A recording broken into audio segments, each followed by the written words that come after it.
जय हिंद साथियों। आप सभी लोगों को हमारे यूट्यूब चैनल स्टडी विद दिलदार सर में स्वागत है। तो आज फिर हम लोग एक इम्पोर्टेंट सेशन लेकर के हम लोग आए हैं, जिसमें से विद्युत आवेशता क्षेत्र, इलेक्ट्रिक चार्ज एंड फील्ड का जो जो इम्पोर्टेंट टॉपिक है वो बल आघूर्ण है। बल आघूर्ण ये आपके डिफिनेशन 2 नंबर की मार्क्स में पूछता ही है कि बल आघूर्ण से आप क्या समझते हैं, बल युग्म आघूर्ण से आप क्या समझते हैं, दोनों नाम इसको बोलते हैं। चलिए समझते हैं कि बल आघूर्ण। तो किसी पिंड को अक्ष के परितः घूर्णन करने के लिए एक बल की आवश्यकता होती है, इसे ही हम लोग क्या कहते हैं, बल आघूर्ण कहते हैं। किसी भी पिंड को, कोई पिंड है, जैसे मान लो कि ये इस पिंड को बोलते हैं, मान लो कि इस एक्सिस के अबाउट इसको घुमाना है, इसको क्या करना है, घुमाना है इस एक्सिस के अबाउट, इसको 2 उंगली जो लगा हुआ है, एक बल की आवश्यकता होगी। किसकी आवश्यकता होगी? एक बल की आवश्यकता। जैसे मान लो कि इधर घुमाना तो इधर एक बल की आवश्यकता होगी, इसको इधर घुमाना तो इधर एक बल की आवश्यकता होगी। जब एक किसी भी पिंड को किसी एक्स के अकॉर्डिंग हमको घुमाना हो तो उसमें से एक बल की आवश्यकता होती है, उसी बल को हम लोग क्या बोलते हैं, बल आघूर्ण कहते हैं। और इसे टॉ से सूचित किया जाता है, टॉ, इसको टॉ बोलते हैं, टॉ से किया था। ये एक सदिश राशि है। बल आघूर्ण कौन सी राशि है? सदिश राशि है। देखते हैं इसको, फॉर्मूला इसका ड्राइव करते हैं कि कैसे। जैसे मान लिया कि एक यूनिफॉर्म इलेक्ट्रिक फील्ड लाइन है, ये यूनिफॉर्म है, एक समान विद्युत क्षेत्र है, ठीक है। इसमें 2 चार्ज है, एक माइनस में है और एक प्लस में है। जो डाइपोल बनेगा, क्या बनेगा? डाइपोल। इन दोनों के बीच की दूरी डी है, इन दोनों के बीच की दूरी क्या है? डी है। और इधर की ओर एक बल लग रहा है एफ, और एक बल किधर की ओर लग रहा है? इधर की ओर लगेगा। तब इस एक्सिस के अबाउट, यहां पर मान लो कि एक इलेक्ट्रिक फील्ड है किसी एक्सिस के अबाउट, तब वो क्या करेगा? रोटेट करेगा। एक बल इधर, एक बल इधर, तब इन दोनों को क्या ऐसे रोटेट करेगा, रोटेट करेगा, घुमाएगा इसमें, इस इलेक्ट्रिक फील्ड में। तो यहां से ये एक ट्रायंगल बन जाता है, राइट एंगल ट्रायंगल। मान लो कि बिंदु ए पे ए था और यहाँ पर बी था और ये सी था, तो ये वाला एंगल थीटा था, ये वाला एंगल क्या था? थीटा। इस चीज को समझिए। यहाँ पर क्या है कि चूंकि एफ बराबर क्या होता है? क्यू इंटू ई। एफ बराबर क्यू ई हम लोग पढ़ चुके हैं। अगला जो पी बराबर एक विद्युत द्विध्रुव आघूर्ण पढ़े थे, द्विध्रुव आघूर्ण जिसको बोलते हैं, पी बराबर वो क्यू इंटू डी पढ़े थे। क्या पढ़ चुके थे हम लोग? Q into D. ये फॉर्मूला हम लोग ड्राइव भी कर चुके हैं। अब समझिए कि जब टॉ बराबर, ये जो टॉ जो होता है, दोनों फोर्स के बीच की लंबवत दूरी को हम लोग लेते हैं। जब टॉर्क की फॉर्मूला हम लोग ड्राइव करेंगे तो इन दोनों, ये एफ है और ये एफ है, इन दोनों के बीच की जो लंबवत दूरी रहेगा, इन दोनों के बीच की लंबवत दूरी कौन सा? ये वाला है। ये वाला क्या होगा? इसका यदि प्रोजेक्शन इस पे लिया जाए तो ये क्या आ जाएगा? D sine theta. ये क्या आ जाएगा सर? D sine theta. ठीक है। क्योंकि साइन थीटा वाला फॉर्मूला लेंगे, थोड़ा सा समझिएगा यहाँ पर, साइन थीटा वाला फॉर्मूला लेंगे तो ये आपको ये निकालना है, बीसी निकालना है, तो डी साइन थीटा हो जाएगा। ठीक है। इस चीज को आपको समझ में आना चाहिए। जैसे समझ लेते हैं, साइन थीटा बराबर कितना आता है? P by H. पी मेरा क्या है? BC. BC divided by H. H मेरा क्या है? डी है।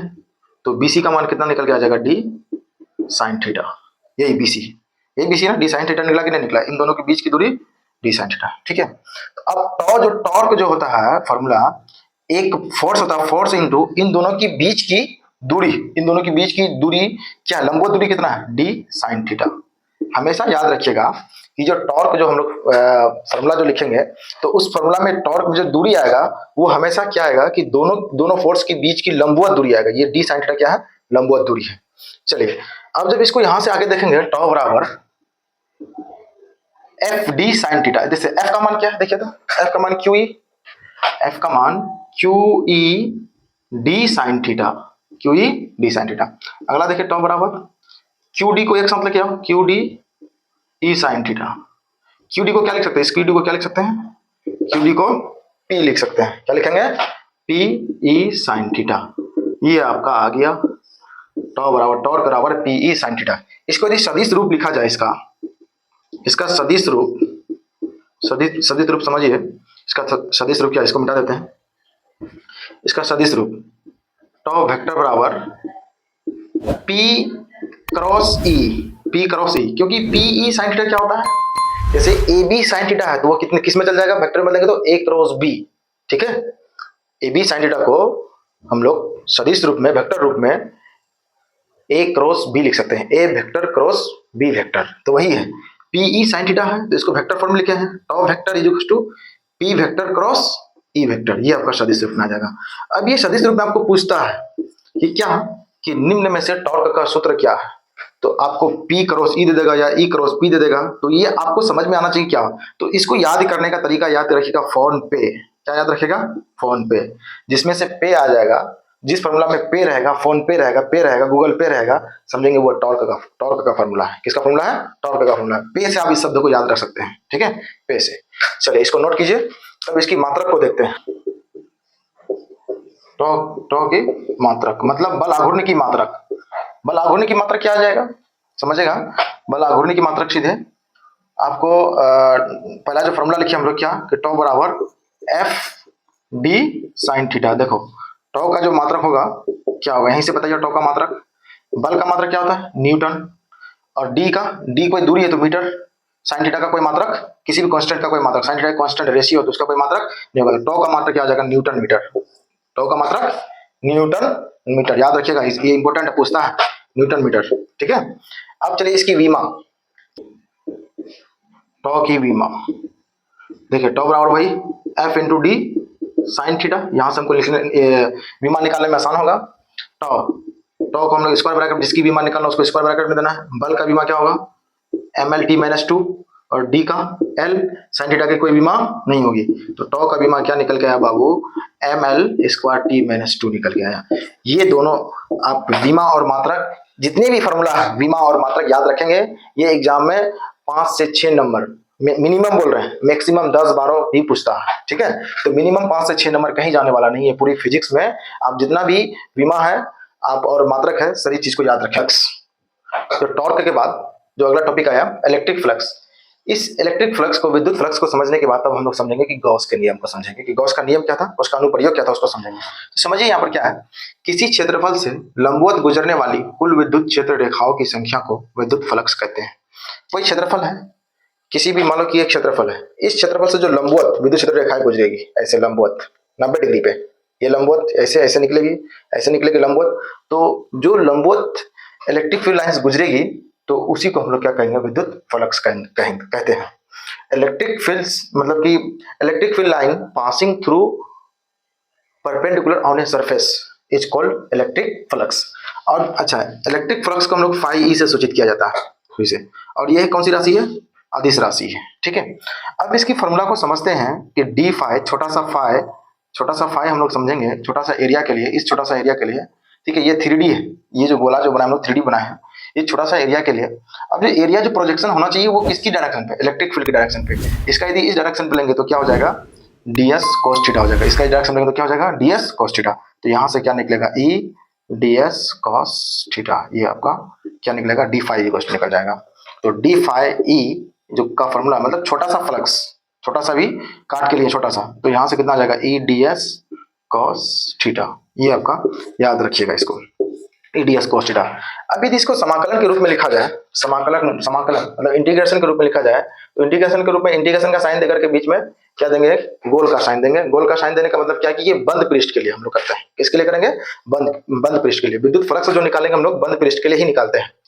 तो D phi is equal to कितना जाएगा, इंटीग्रेशन बंद फ्लक्स के लिए E D S cos theta, ठीक है। तो यहां से आपका फाई इज इक्वल टू कितना जाएगा, ये ई डी एस कॉस थीटा, ये आपका निकल के आ जाएगा।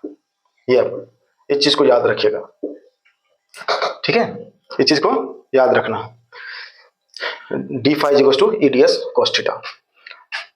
अब समझिए कि जब ये D phi equal to E D S cos theta निकला, तो इसलिए फाई इक्वल टू कितना जाएगा, या फिर D phi equal to E D S cos theta है।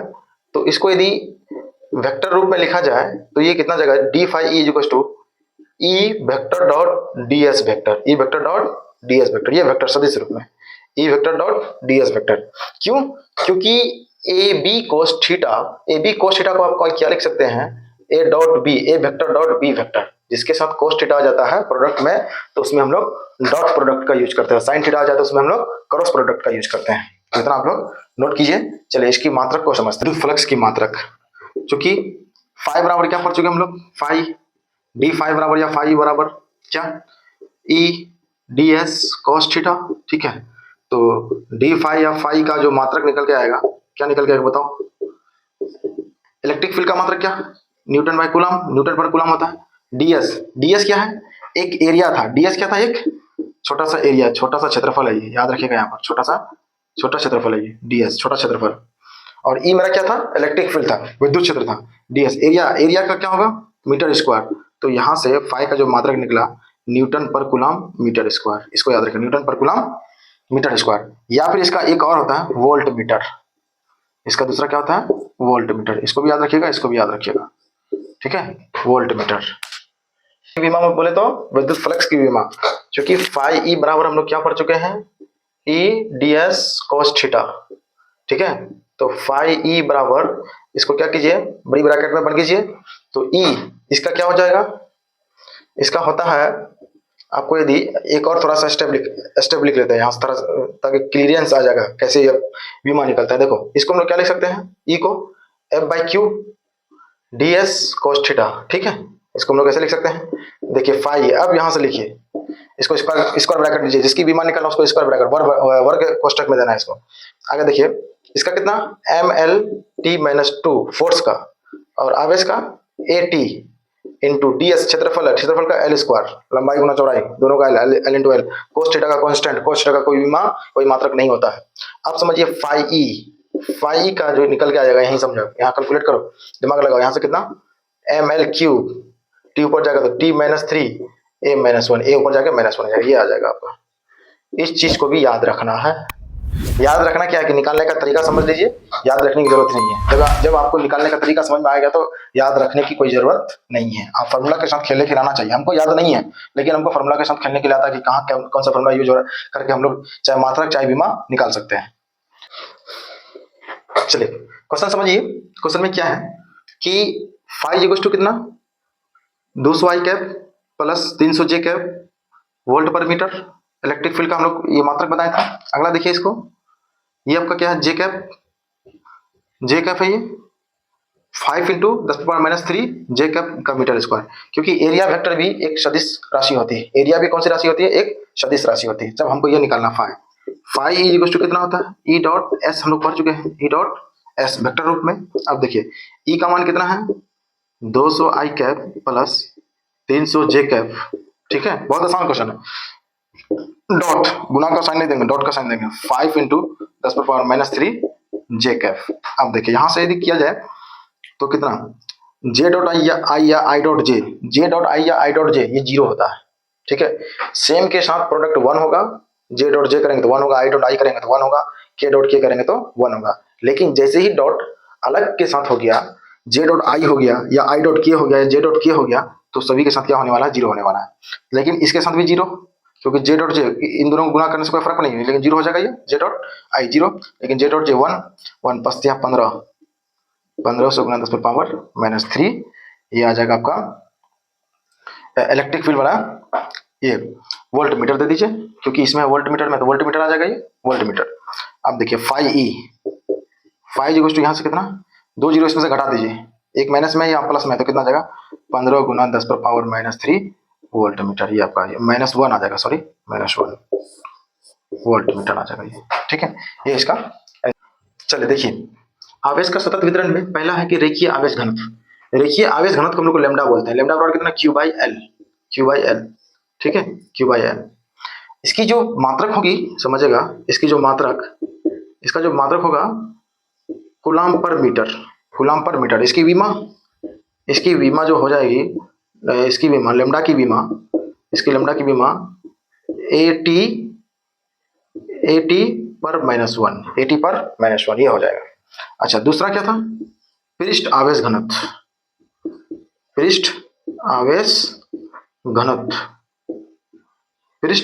क्या होता है, रो बराबर Q/A, किसी सरफेस में फैला हुआ होता है, रो बराबर Q/A। इसकी भी मात्रक क्या होगी, इसकी मात्रक समझिए, इसकी मात्रक कितना हो जाएगा, coulomb per metre square, coulomb per metre, और इसकी विमा क्या हो जाएगी,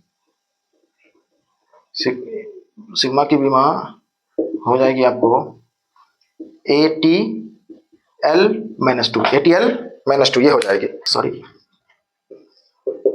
आयतन आवेश घनत्व में क्या था, रो जो कितना क्यू बाई भी। तो रो इक्वल्स टू क्यू बाई भी, ये फॉर्मूला याद रखिएगा, रो इक्वल्स टू क्यू बाई भी।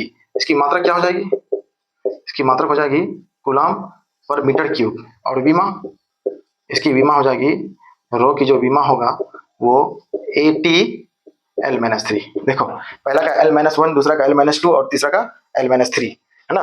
L-1 आ जाए तो लेमडा हो जाएगा, L-2 आ जाए तो सिग्मा हो जाएगा, L-3 आ जाएगा तो वो रो आ जाएगा। तो ये तीनों में से क्या पूछता है कि रेखीय आवेश घनत्व का फॉर्मूला क्या है, या फिर पृष्ठ आवेश घनत्व का फॉर्मूला क्या है, विमा क्या है, मात्रक क्या है ना। ये इस टाइप की फॉर्मूला आपको पूछता है। तो इसको कॉपी कलम में नोट करके रखिए ताकि आपको एग्जाम में सभी क्वेश्चन को सोल्व कर पाए। तो ये वीडियो आप लोगों को कैसा लगा, बहुत अच्छा लगा तो अपने दोस्तों के साथ शेयर एंड सब्सक्राइब जरूर करवाएं। जय हिंद।